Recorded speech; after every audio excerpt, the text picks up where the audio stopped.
After the climactic battle at Norfall Baron, Rover and her friends gather at Panhua's restaurant. The conversation revolves around Abby, a cute yet powerful entity that emerged from Rover's tacit mark during the battle. Abby's ability to absorb and control the destructive energy of the Threnodian TD raises many questions.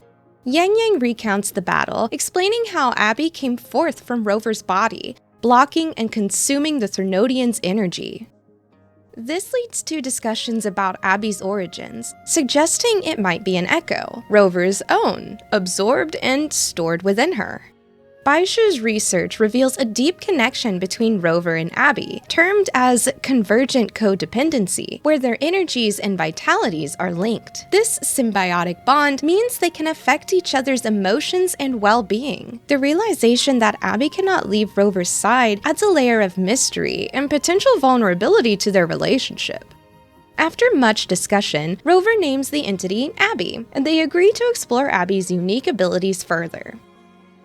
Rover shares a vivid dream about the Sentinel Ch1, capable of manipulating time. This dream prompts her and Abby to seek out Madame Jinsey and the Sentinel for answers. While waiting for a response from Madame Jinsey, Rover and Abby explore Jinzhou, gathering clues about Rover's forgotten past.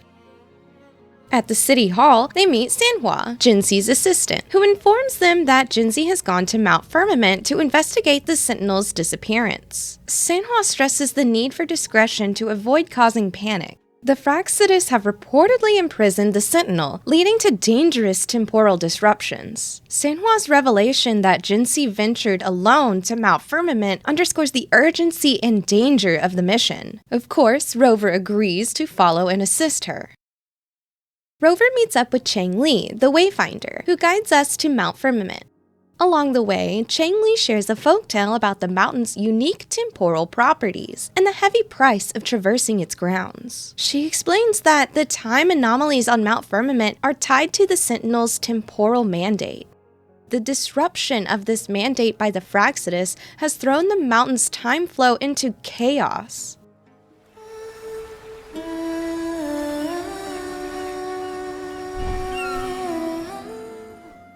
Upon entering Mount Firmament, Rover and Chang Li witness the devastating effects of the temporal disruptions.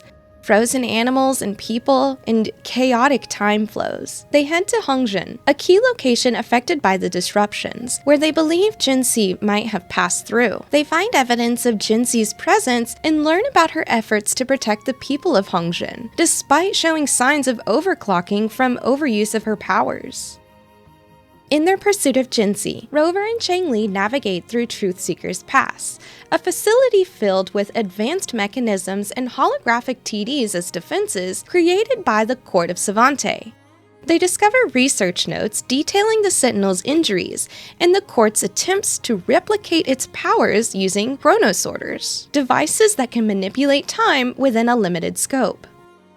These findings highlight the dire state of the Sentinel and the potential consequences of its demise. Rover and Chang Li finally catch up with Jinsey, who is on the brink of overclocking. Despite her weakened state, Jinsey is determined to save the Sentinel and restore the flow of time.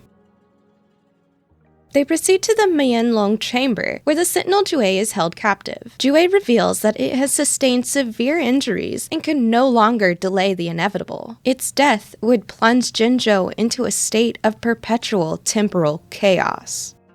Ch1 explains that its plan to freeze time in Jinzhou is a last-ditch effort to preserve the city.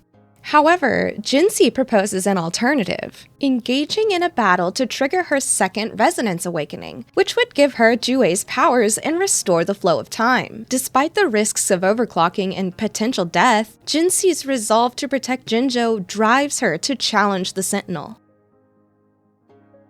Rover assists in transferring Ch1's temporal mandate to Jinsey at the critical moment during their battle. This transfer allows Jinsey to absorb Ch1's power and restore the flow of time, averting the catastrophic freezing of Jinzhou. The intense battle results in Jinsey's victory and her assumption of the Sentinel's mantle. With the battle concluded, Ch1 honors its promise to restore Jinzhou's future. Rover takes this opportunity to question Ch1 about her past. Ch1 reveals that Rover is the Arbiter, Ch1's former master who helped establish Jinzhou City. However, Ch1 cannot explain why Rover lost her memories. Instead, it directs Rover to the Black Shores, suggesting it holds the key to her forgotten past and the origin of Abby. And Ch1's final words hint at a continued journey for Rover and Abby. The wuthering waves ebb and flow. They shall send you back to where you belong.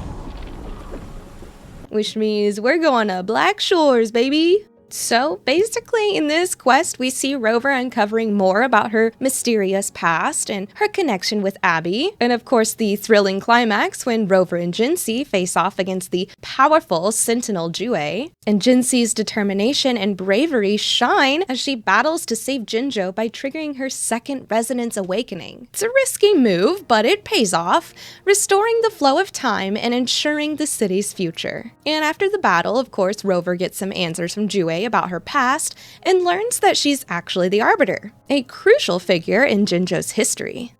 But there are still many questions left unanswered, prompting Rover to head to the Black Shores for more clues. Overall, this act beautifully sets up the next chapter in Rover's journey, with Jinxie now equipped with the Sentinel's powers and Rover on the path to discovering more about herself and Abby.